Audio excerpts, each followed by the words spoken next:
کھیلنے اور دوڑنے کے قریب ہوا، دوڑنے کی عمر کو پہنچا، 13 سال یا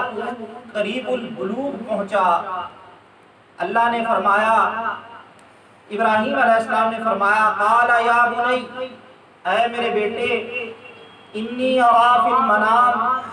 میں دیکھتا ہوں نیند کی صورت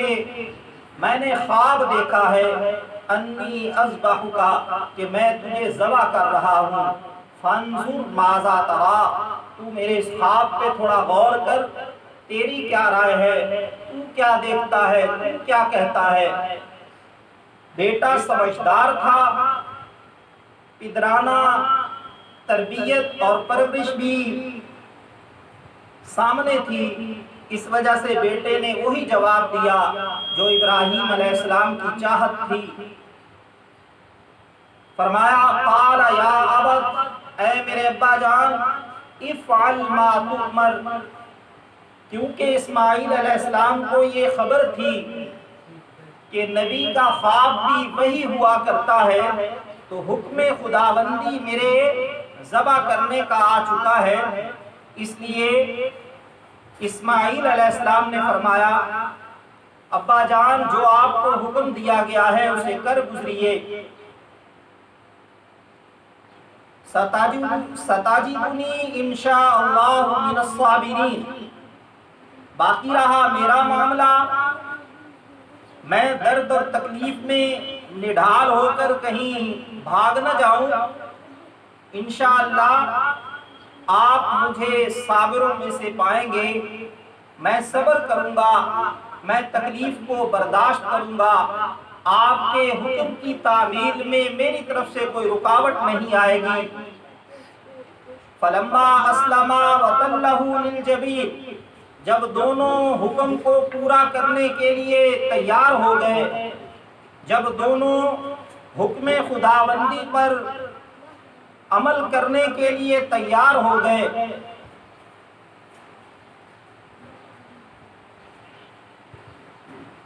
ابراہیم علیہ السلام کو اسماعیل علیہ السلام سے جو امید تھی، اسماعیل علیہ السلام امید سے بھی جب بڑھ کر ثابت ہوئے، دونوں اللہ کے حکم کو پورا کرنے کی ٹھان کر جب تیار ہوئے، تو اسماعیل علیہ السلام نے ابراہیم علیہ السلام سے یہ کہا کہ مجھے سیدھا نہ لٹائیے گا، مجھے ایک جانب لٹائیے گا، بعض مفسرین نے کہا ہے کہ الٹا لٹائیے گا، لیکن یہ الٹا لٹانے والی جو تفسیر ہے یہ اس وقت ہے کہ جب چھری رک رہی تھی، اس وقت اسماعیل علیہ السلام نے کہا مجھے الٹا کر دیجئے، اس طرف سے اگر چھری نہیں چل رہی تو پیچھے کی جانب سے شاید چلنا شروع ہو جائے، ورنہ پہلے ایک پہلو پہ، ایک کروٹ پہ لٹایا ہوا تھا۔ وَتَلَّهُ لِلْجَبِينِ، جبین کہتے ہی پیشانی کے سائیڈوں اور اطراف کو ہیں، تم کہتے ہیں کہ مجھے ایک پہلو پر، ایک جنب پر، ایک کروٹ پر لٹا دیجئے۔ ابراہیم علیہ السلام نے ان کو ایک کروٹ پہ لٹا دیا۔ وَنَادَيْنَاهُ يَا إِبْرَاهِيمُ، ہم نے ان کو پکارا، اے ابراہیم، ہم نے آپ کا امتحان لینا تھا۔ بیٹے کو ذبح کروانا مقصود نہیں تھا، مقصود خداوندی تو آزمائش تھی، جیسا کہ ابراہیم علیہ السلام سے اللہ تعالیٰ پہلے ہی بہت سے امتحان لے رہے تھے، ایک اور امتحان تھا، اللہ تعالیٰ نے وہ امتحان لیا اور فرمایا، قد صدقت الرؤیا، آپ نے اپنے خواب کو سچ کر دکھایا، انا کذالک نجزی المحسنین، ہم اسی طرح سے نیکوں کو بدلہ دیا کرتے ہیں۔ تجھ سے بیٹے کا ذبح کروانا جو تجھے جان سے زیادہ عزیز ہے، یہ مقصود نہیں تھا، مقصود صرف یہ تھا کہ میری محبت اور بیٹے کی محبت کے درمیان فرق ہو جائے، کہیں میری محبت میں بیٹے کی محبت آڑے تو نہیں آ رہی، اس لیے فرمایا قد صدقت الرؤیا، خواب سچا ہو گیا، مزید آزمائش نہیں کرنی، اب بدلہ شروع ہو رہا ہے۔ تو پہلا بدلہ کیا ہے کہ ہم آپ کو آپ کی نیکی کے برابر بدلہ دیں گے۔ ہاں البتہ بدلہ دینے سے پہلے یہ بتا دوں ان ھذا لہو البلاء المبین، یہ کوئی آزمائش چھوٹی نہیں تھی، یہ بہت بڑی آزمائش تھی۔ ہر ایک کے بس کی بات نہیں تھی کہ اس آزمائش پہ پورا اترتا۔ میرے اور تیرے جیسا آدمی تو فوراً انکار کر دیتا۔ ابراہیم علیہ السلام نے انکار بھی نہیں کیا، تعمیل حکم خداوندی پہ فوراً تیار بھی ہو گئے، حتیٰ کہ عملاً اسماعیل کو لٹا کر گردن پہ چھری رکھ کے چلانی بھی شروع کر دی۔ تو اللہ نے اس کے بدلے میں فرمایا وَفَدَيْنَاهُ بِذِبْحٍ عَظِيمٍ، ہم نے اس کے بدلے میں ایک بڑی ذبح، ایک عظمت والی ذبح دے دی، ایک مینڈے کی صورت میں ایک مینڈا لا کے وہاں رکھ دیا۔ اور یہاں ایک بات بتاتا چلوں، ابراہیم علیہ السلام کے حوالے سے عام طور پہ ایک بات مشہور ہے کہ انہوں نے آنکھوں پہ پٹی باندھ لی تھی۔ کسی مفسر نے اس کی وضاحت نہیں کی، مفسرین پٹی کے حوالے سے خاموش ہیں، پٹی باندھنے والی بات وہ نہیں لکھتے، بلکہ وہ کہتے ہیں کہ اسماعیل علیہ السلام نے جو ایک جانب، ایک پہلو پہ لٹانے کا مشورہ دیا تھا وہ اسی وجہ سے تھا کہ جب میرا منہ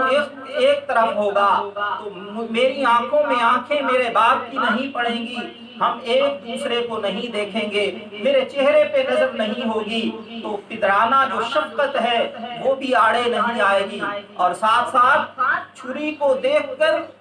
میری آنکھوں میں چھری کی چمک کی وجہ سے امتحان میں کامیابی جو میں سمجھ رہا ہوں کہ میں کامیاب ہو جاؤں گا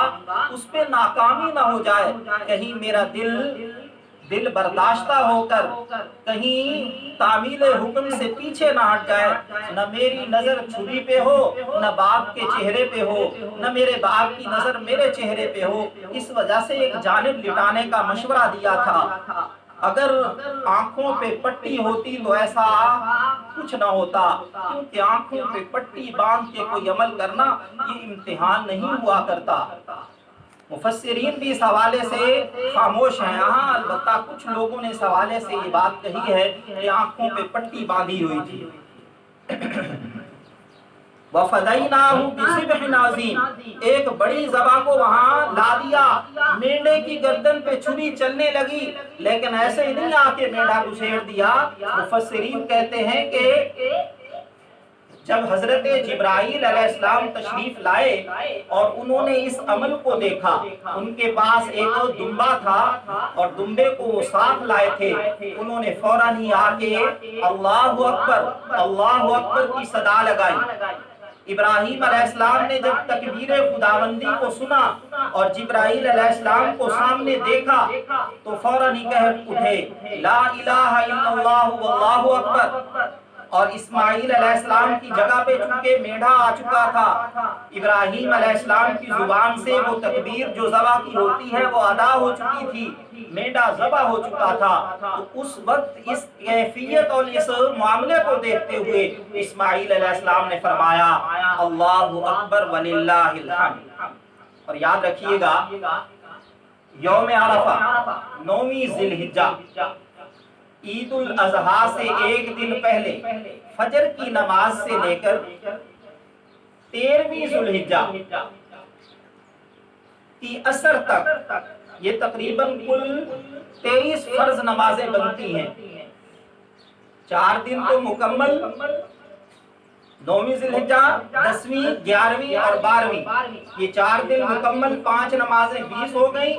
اور 5ویں دن کی 3 نمازیں فجر، ظہر اور عصر، یہ 23 نمازیں ہیں۔ ان نمازوں کے بعد ہم ایک تسبیح پڑھتے ہیں، عام طور پہ ہم غلطی کرتے ہیں، اس کی وضاحت کرتا چلوں بعد میں بھول نہ جائے۔ ان دنوں کو ایام تشریق کہتے ہیں، اور پڑھی جانے والی تسبیح جو ہے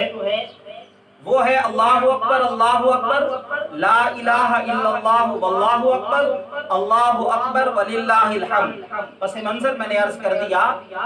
پہلا جملہ اللہ اکبر جبرائیل علیہ السلام کا ہے، اللہ اکبر 2 مرتبہ کہا جبرائیل علیہ السلام نے، لا الہ الا اللہ واللہ اکبر یہ کہا ابراہیم علیہ السلام نے، اور اللہ اکبر دوبارہ کہہ کر وللہ الحمد یہ جملہ کہا اسماعیل علیہ السلام نے. جب ہم یہ تکبیر پڑھ رہے ہوں تو اس وقت ہمارے ذہن میں وہ ذبح عظیم ہونی چاہیے، وہ عظیم قربانی ہونی چاہیے، وہ معاملہ ہونا چاہیے جو اس شاخ کے درمیان محبوب خدا اور خدا تعالیٰ کے حکم کے درمیان جو معاملہ ہو رہا تھا اس کے حوالے سے یہ بات ہونی چاہیے. اگر اس کے حوالے سے ہمارے ذہن میں نہیں ہوگا تو یہ فضول چلا جائے گا، یہ لغو چلا جائے گا. اس تکبیر کو پڑھنے کا طریقہ یہ ہے کہ جو فرض نمازیں ہیں فرض نمازوں کے بعد انہیں پڑھا جائے گا، اور ایک مرتبہ بآواز بلند مردوں کے لیے ہے اور عورتوں کے لیے آہستہ آواز میں. فتویٰ اسی بات پہ ہے کہ ہر مکلف پر یہ تکبیر تشریق واجب ہے. اگرچہ بعض لوگوں نے یہ بھی فرمایا ہے کہ نہیں، صرف جماعت کے ساتھ پڑھی جانے والی نماز کے بعد ہے اور صرف مردوں پر ہے، اور صرف وہ جماعتیں جو مستحب ہیں یعنی فرض نمازوں کے بعد پڑھنا واجب ہے. درمیان میں عید کی نماز بھی آتی ہے، نماز کے عید کے بعد پڑھنا اس تکبیر کا مستحب ہے، وہ واجب نہیں ہے. باقی نمازوں کے بعد نہیں پڑھیں گے گناہگار ہوں گے، عید کی نماز کے بعد نہیں بھی پڑھیں گے گناہگار نہیں ہوں گے. لیکن فتویٰ اس بات پہ ہے کہ جو بھی نماز کا مکلف ہے ان 5 دنوں میں ان 23 نمازوں میں فرضوں کے بعد بآواز بلند ایک مرتبہ اس تسبیح کا پڑھنا یہ واجب ہے، اور ایک سے زیادہ مرتبہ پڑھنا یہ خلاف سنت ہے. ہم عام طور پہ اسے 2 یا 3 مرتبہ دہرانے کی کوشش کرتے ہیں. مسئلہ یہی ہے، مفسرین اسی کے حوالے سے گویا ہیں. وہ فرماتے ہیں کہ ایک مرتبہ بآواز بلند پڑھنا واجب ہے، اس لیے اس کا اہتمام کیا جائے. ایام تکبیر میں، ایام تشریق میں تکبیر تشریق کو اس انداز میں پڑھنا ہے کہ امام کا انتظار کرنا ہے، امام سے آگے نہیں بڑھنا. امام شروع کرے تو ساتھ باقی لوگ بھی شروع کر دیں، اور بالفرض امام لیٹ ہو رہا ہے یا اسے بھول رہا ہے تو جیسے نماز میں اشارہ کیا جاتا ہے آہستہ سے تھوڑی سی آواز نکالی جاتی ہے، اس کی تو اجازت ہے، لیکن امام سے آگے بڑھنے کی اجازت نہیں ہے. امام کے ساتھ ساتھ پڑھیں کوئی بات نہیں، لیکن امام نے بھی شروع نہ کی ہو اور ہم شروع کر دیں ایسا نہیں. نماز کے متصلاً چونکہ یہ تسبیح پڑھنا ہوتی ہے، اس کا یہ ہرگز مطلب نہیں ہے کہ وہ جو ہر فرض نماز کے بعد ایک کلمہ ہے جو سنت ہے اس کو چھوڑ دیں، ایسا نہیں ہے. نماز کے فوراً بعد جو تسبیح ہر نماز کے لیے ہے وہ ہے سب سے پہلے اللہ کا نام بلند کرنا ہے، اللہ اکبر، بلکہ سب سے پہلے کہنا ہے استغفر اللہ، اللہ اکبر استغفر اللہ. پہلے کہنا ہے اللہ اکبر، اس کے بعد 3 مرتبہ کہنا ہے استغفر اللہ استغفر اللہ استغفر اللہ. اس کے بعد یہ تسبیح ہے. ہم عام طور پہ یہاں بھی یہ غلطی کرتے ہیں کہ ایام تشریق میں بھی ہم فوراً یہ تسبیح پڑھنا شروع کر دیتے ہیں. جو مستقل سنت ہے ہر نماز کے لیے وہ پہلے ہے، اور جو خاص ایام کے لیے اس کا نمبر بعد میں ہے. تو یہ ایام تشریق میں تکبیر تشریق کو پڑھنے کے لیے ایک تو امام کا انتظار کرنا ہے، ساتھ یہ تسبیح جو مستقل سنت ہے اس کو پڑھنے کے بعد یہ جو متصلاً بعد میں پڑھنا عام طور پہ لکھا ہوتا ہے، اس کا یہ مطلب ہے کہ نماز کے بعد کوئی اور عمل نہیں کرنا شروع کر دینا، جھاڑو لگانا شروع کر دیں، کسی کو روکنا شروع کر دیں، اوے ادھر ہو جاؤ ادھر ہو جاؤ، یہ ہو جاؤ وہ ہو جاؤ، اس طرح کی باتیں نہ کریں، بلکہ نماز کے بعد سنتوں والا عمل، باہر جانے والا عمل، دیگر تسبیحات پڑھنے والا عمل کرنے سے پہلے اس تکبیر کو پڑھ لیا جائے. 9 ذوالحجہ کی فجر سے لے کر 13 ذوالحجہ کی عصر تک کل 23 نمازیں ہیں. اس میں ایک مرتبہ اللہ اکبر لا الہ الا اللہ واللہ اکبر اللہ اکبر وللہ الحمد اس تسبیح کا پڑھنا واجب ہے، نہ پڑھنے والا گناہگار ہوگا.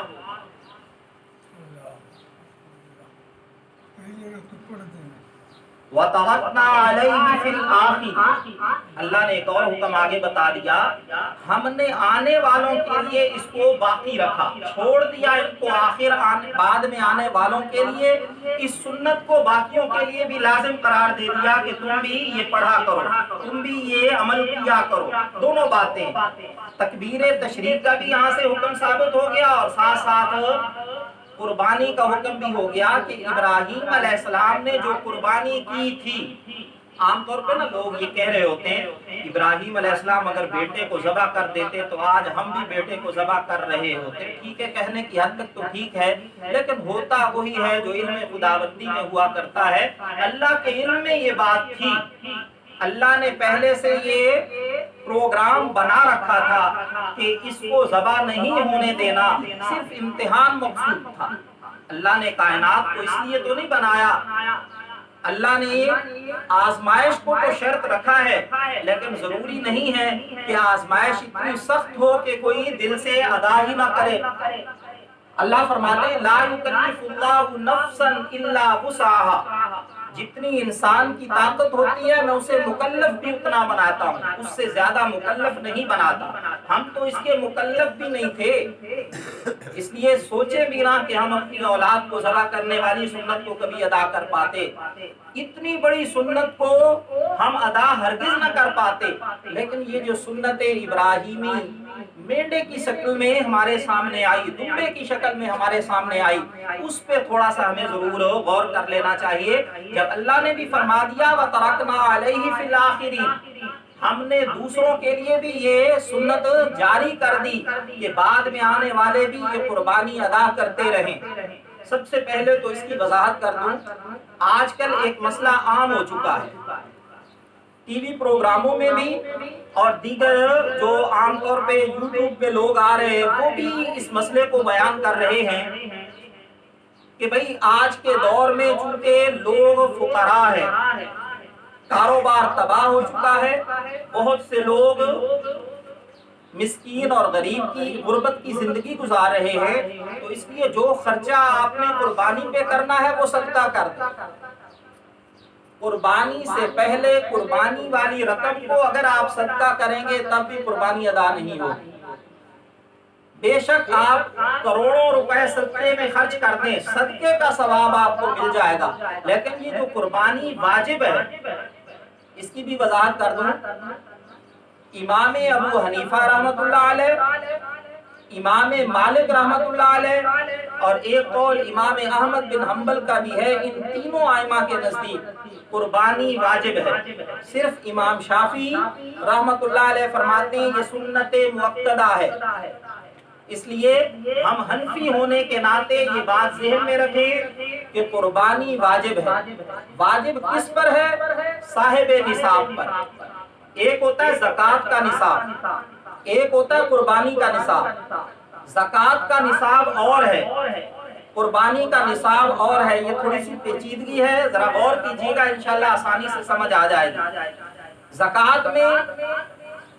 52.5 تولے چاندی کی بقدر مالیت کا جمع ہونا پورے سال تک باقی رہنا شرط ہے، جبکہ قربانی کے لیے یہ شرط یوں نہیں، بلکہ قربانی کے لیے کیا ہے 52.5 مثال کے طور مثلاً میں اندازہ لگا رہا ہوں 50,000 روپے، 50,000 روپے کا مالک کوئی شخص اگر ان 3 دنوں میں، قربانی کے دن 3 ہیں، 10، 11 اور 12، ان 3 دنوں میں یا اس سے پہلے کوئی شخص اگر 50,000 کا مالک بن گیا، چاہے وہ 1-2 دن کے لیے یا 1 مہینے کے لیے ہی بنا ہے، سال کے لیے نہیں، صرف ان 3 دنوں میں سے کوئی ایک دن اس کے پاس ایسا آیا کہ جب وہ مالک بنا تھا، چاہے 12 ذوالحجہ کو جا کے وہ مالک بنا ہے، پہلے تھا پورا سال 50,000 کا مالک رہنا، اب 12 ذوالحجہ کو بھی اگر وہ مالک بنا ہے اس پر بھی قربانی واجب۔ اور پھر زکوٰۃ میں جو استعمال کی چیزیں ہوتی ہیں ان کو شامل نصاب نہیں کیا جاتا، ان کی قیمت نہیں لگائی جاتی۔ قربانی میں زائد از ضرورت جو بھی سامان ہے، زائد از ضرورت کے حوالے سے بھی یہ بتا دوں، زائد از ضرورت کہتے کسے ہیں؟